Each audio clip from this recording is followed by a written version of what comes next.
Hey everyone, welcome to the second part of molecular biology. पिछले part में हमने DNA organisation और chromatin पढ़ा था।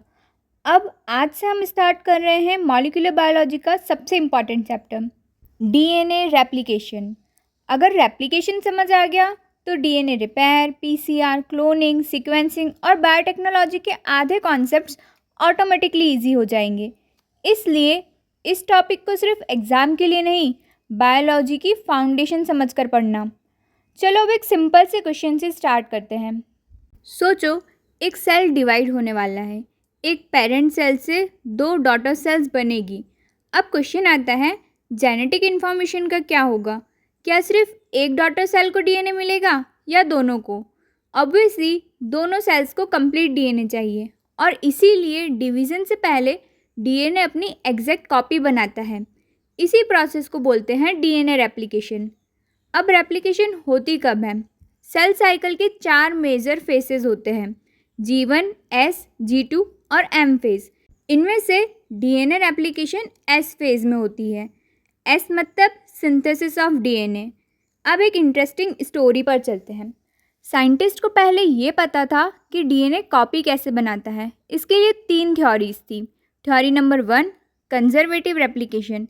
इस थ्योरी के अकॉर्डिंग ओरिजिनल डीएनए बिल्कुल सेफ रहेगा और एक बिल्कुल नया डीएनए बन जाएगा, मतलब एक ओल्ड डीएनए और एक completely new DNA. Theory number 2, semi conservative replication. इसमें हर डॉटर डीएनए के पास होगी एक ओल्ड स्ट्रैंड और एक newly synthesized strand. Theory number 3, dispersive replication.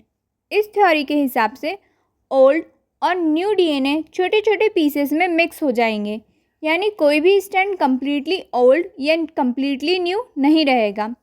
अब क्वेश्चन था, नेचर इनमें से कौन सा मैकेनिज्म यूज़ करती है? और इसी सवाल का आंसर दिया था मैसेल्सन और स्टेल ने। मैसेल्सन स्टेल एक्सपेरिमेंट की बात करें तो ये एक मोस्ट ब्यूटीफुल एक्सपेरिमेंट है बायोलॉजी का, क्योंकि इसने एक ही एक्सपेरिमेंट में रेप्लिकेशन का मैकेनिज्म प्रूव कर दिया था। एक्सपेरिमेंट का आइडिया सिंपल था। साइंटिस्ट ने बैक्टीरिया को पहले ग्रो किया हैवी नाइट्रोजन N15 मीडियम में। अब बैक्टीरिया जो भी डीएनए बनाएगा उसमें नाइट्रोजन हैवी होगा, तो पूरा डीएनए भी हैवी बन गया।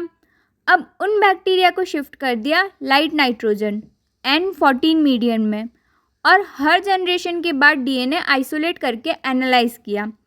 डीएनए को एनालाइज कैसे किया? यहाँ यूज़ हुआ caesium chloride density gradient centrifugation. नाम थोड़ा बड़ा है लेकिन कॉन्सेप्ट बहुत सिंपल है। हैवी डीएनए ट्यूब में नीचे सेटल हो गया और लाइट डीएनए ऊपर और हाइब्रिड डीएनए बीच में। फर्स्ट जनरेशन में अगर कंजर्वेटिव मॉडल सही होता तो 2 बैंड्स मिलते, एक हैवी एक लाइट, लेकिन एक्चुअल रिजल्ट में एक हाइब्रिड बैंड, मतलब हर डीएनए मॉलिक्यूल में एक हैवी स्ट्रैंड एक लाइट स्ट्रैंड।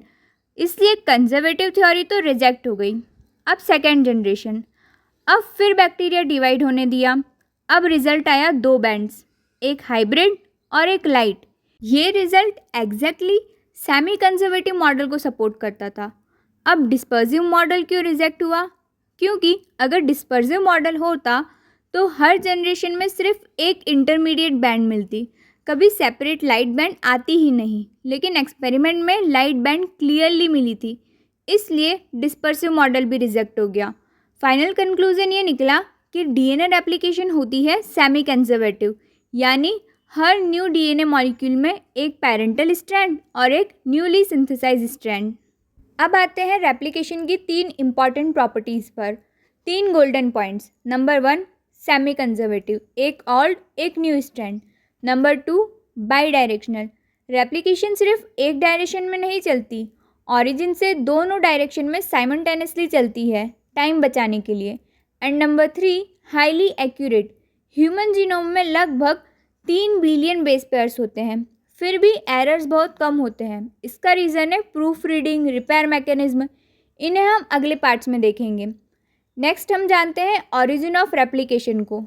डीएनए की कॉपिंग रैंडमली स्टार्ट नहीं होती, एक स्पेसिफिक डीएनए सीक्वेंस होती है जिसे बोलते हैं ऑरिजिन ऑफ रेप्लिकेशन या ऑराई साइट। यहीं से हेलिकेज डीएनए खोलना स्टार्ट करती है और रेप्लिकेशन शुरू होती है। बैक्टीरिया का क्रोमोसोम छोटा होता है, इसलिए जनरली एक ऑरिजिन ही काफ़ी होता है। लेकिन ह्यूमन डीएनए, यूकैरियोट्स का डीएनए बहुत बड़ा होता है, इसलिए यूकैरियोट्स में मल्टीपल ऑरिजिन ऑफ रेप्लिकेशन होते हैं। ये डायरेक्ट कंपैरिजन एग्जाम में भी पूछा जा सकता है।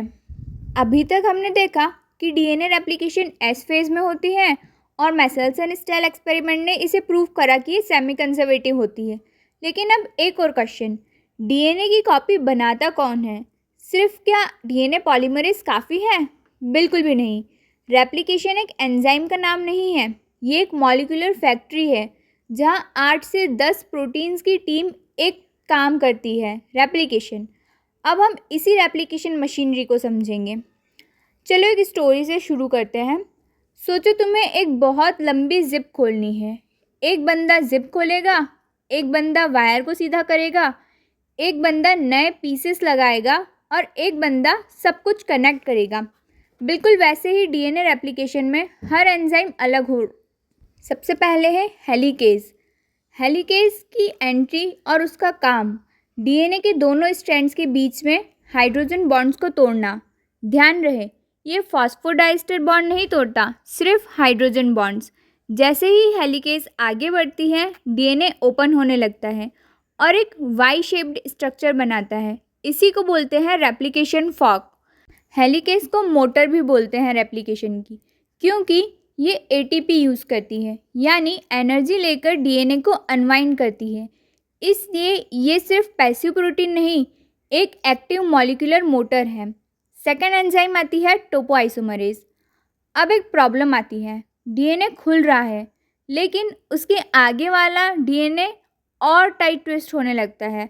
बिल्कुल वैसे ही जैसे फ़ोन का चार्जर को एक साइड से घुमाओ तो दूसरी साइड और ज़्यादा उलझ जाती है। अगर ये टेंशन रिमूव ना हो तो डीएनए टूट भी सकता है और यहीं एंट्री होती है टोपोआइसोमरेज। टोपोआइसोमरेज का काम है, ये डीएनए को टेम्परली कट करता है, ट्विस्टिंग रिलीज करता है और फिर डीएनए को दोबारा से ज्वाइन कर देता है। इसलिए इसे डीएनए का स्ट्रेस रिलीवर भी बोला सकता है। नेक्स्ट बात करते हैं एसएसबी प्रोटीन्स। अब डीएनए के स्ट्रैंड सेपरेट हो गए, लेकिन एक प्रॉब्लम, डीएनए नेचुरली कॉम्प्लीमेंट्री है, वो दोबारा जुड़ना चाहेगा। अगर ऐसा हो गया तो रेप्लिकेशन रुक जाएगी। इसलिए आते हैं SSB proteins, single strand binding proteins. ये सेपरेटेड स्ट्रैंड्स को पकड़ कर रखती हैं ताकि वो वापस पेयर ना हो सके। एसएसबी को आप एक मेमोरी ट्रिक से भी याद कर सकते हो, सेपरेट स्ट्रैंड्स बचाओ। मतलब SSB single strand binding proteins ये सेपरेटेड स्ट्रैंड्स को बचा कर रखती है। फोर्थ हम बात करते हैं प्राइमेज की। अब एक सबसे इम्पॉर्टेंट कॉन्सेप्ट, हेलिकेज ने खोल तो दिया, अब डीएनए पॉलीमरेज काम क्यों नहीं स्टार्ट कर देता? क्योंकि डीएनए पॉलीमरेज बहुत टैलेंटेड है, लेकिन एक काम नहीं कर सकता, ये खुद से स्टार्ट नहीं कर सकता। उसे चाहिए एक फ्री 3 प्राइम OH ग्रुप, और ये कौन देता है? आरएनए प्राइमर, और आरएनए प्राइमर बनता है प्राइमेज। अब अगला क्वेश्चन आता है, प्राइमर आरएनए का ही क्यों होता है? ये एक इवोल्यूशनरी क्वेश्चन है। नेचर ने प्राइमेज को आरएनए पॉलीमरेज बनाया, क्योंकि आरएनए पॉलीमरेज को स्टार्ट करने के लिए पहले से प्राइमर की ज़रूरत नहीं होती। इसलिए पहले आरएनए का छोटा सा प्राइमर बनता है, फिर डीएनए पॉलीमरेज उसके आगे डीएनए बनाना स्टार्ट करता है। और ये बहुत इम्पॉर्टेंट पॉइंट है। अब देखते हैं रेप्लियोसोम। अब सोचो, helicase, topoisomerase, SSB, primase, DNA polymerase, ये सब अलग अलग काम कर रहे हैं, लेकिन रियलिटी में ये रैंडम नहीं होते। ये एक बड़ा प्रोटीन कॉम्प्लेक्स बनाकर काम करते हैं। इसी कॉम्प्लेक्स को बोलते हैं रेप्लियोसोम, यानी रेप्लिकेशन मशीन। एक फ्लो में याद रखो, ओराई साइट हेलिकेज डीएनए को खोलता है, फिर टोपोआइसोमरेज आकर टेंशन रिमूव करता है, एसएसबी प्रोटीन्स स्ट्रैंड को स्टेबल रखती है, प्राइमेज आरएनए प्राइमर बनाता है।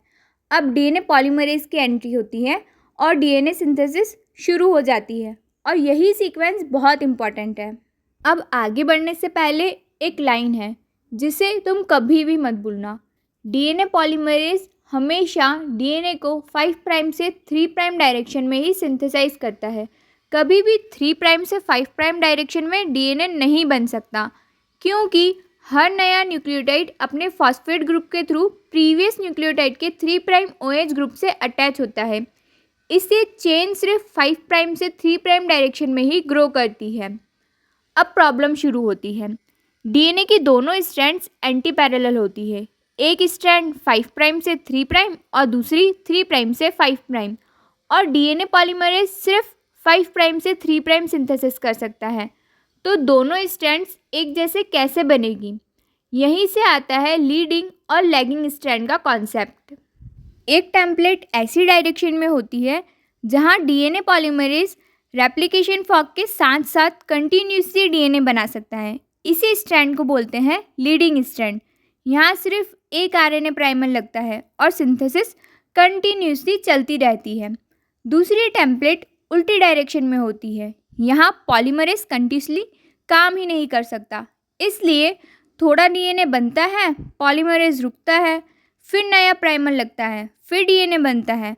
बहुत सारे छोटे छोटे डीएनए पीसेस, इन्हें बोलते हैं ओकाज़ाकी फ्रेगमेंट्स, और ये नाम बहुत इंपॉर्टेंट है। और यहाँ बनता है लैगिंग स्ट्रैंड। ओकाज़ाकी फ्रेगमेंट्स को ज्वाइन कौन करता है? सोचो तुमने रोड के अलग अलग पीसेस बना दिए, अब उन्हें कनेक्ट कौन करेगा? DNA ligase.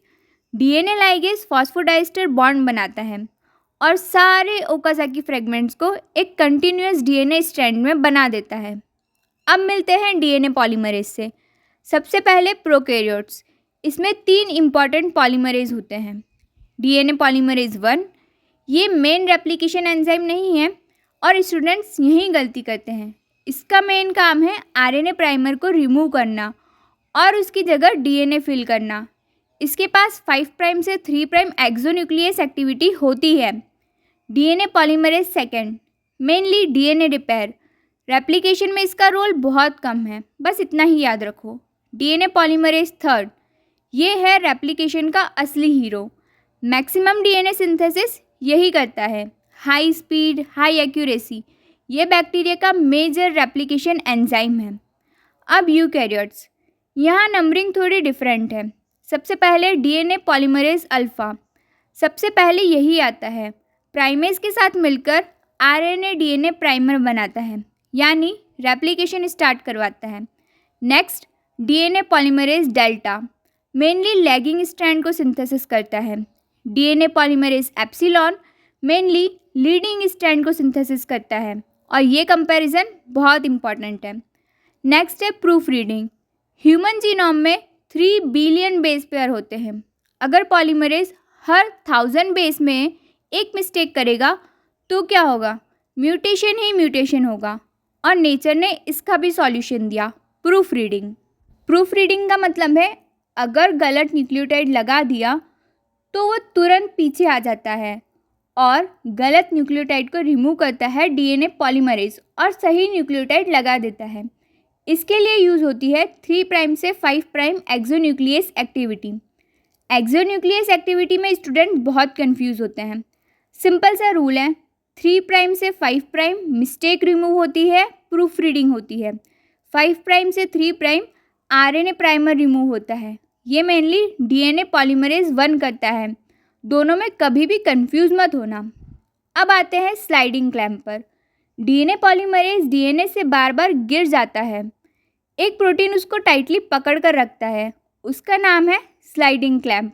ये पॉलीमरेज की स्पीड और प्रोसेसिविटी दोनों इंक्रीज करता है, और जो स्लाइडिंग क्लैंप डीएनए पर लोड करता है उसे बोलते हैं क्लैंप लोडर।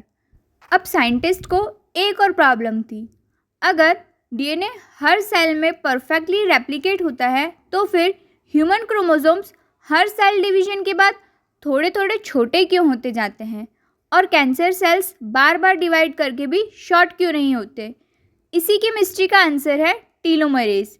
इमेजिन करो तुम एक रिबन की कॉपी बना रहे हो, बीच का पार्ट कॉपी हो गया लेकिन लास्ट का छोटा सा एज कॉपी नहीं हो पा रहा है। हर बार थोड़ा सा कॉर्नर छूट जाता है, एक बार नहीं, हर डिवीज़न में।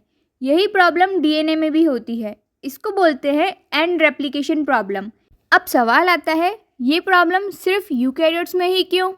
क्योंकि बैक्टीरिया का क्रोमोसोम सर्कुलर होता है, उसका कोई एंड ही नहीं है, तो एंड रेप्लिकेशन प्रॉब्लम भी नहीं है। लेकिन ह्यूमंस और दूसरे यूकैरियोट्स के क्रोमोसोम लीनियर होते हैं और लीनियर डीएनए के एंड्स रेप्लिकेट करना डिफ़िकल्ट होते हैं। प्रॉब्लम एग्जैक्टली होती कहाँ से है? याद रखो, लैगिंग स्ट्रैंड पर ओकाज़की फ्रेगमेंट्स के लिए आरएनए प्राइमर लगता था। सबसे लास्ट प्राइमर रिमूव हो गया। अब उसकी जगह डीएनए कौन बनाएगा? कोई नहीं, क्योंकि उसके आगे कोई 3' OH ग्रुप ही नहीं बचा। इसके रिजल्ट में डीएनए का लास्ट पोर्शन कॉपी नहीं हो पाता और क्रोमोसोम थोड़ा सा छोटा हो जाता है। हर सेल डिवीज़न के साथ ये प्रोसेस रिपीट होती रहती है। नेचर का सॉल्यूशन क्या था? टीलोमियर्स। क्रोमोसोम के एंड्स पर कोडिंग जीन्स नहीं होते हैं, वहाँ होते हैं रिपीटेड डीएनए सीक्वेंस। इन्हीं रिपीटेड प्रोटेक्टिव कैप्स को बोलते हैं टीलोमर्स। ह्यूमंस में रिपीट सीक्वेंस है TTAGGG। ये सीक्वेंस हज़ारों बार रिपीट होती है। अब टीलोमियर्स का काम क्या है? शूलेस देखी है? उसके एंड पर प्लास्टिक की कैप होती है।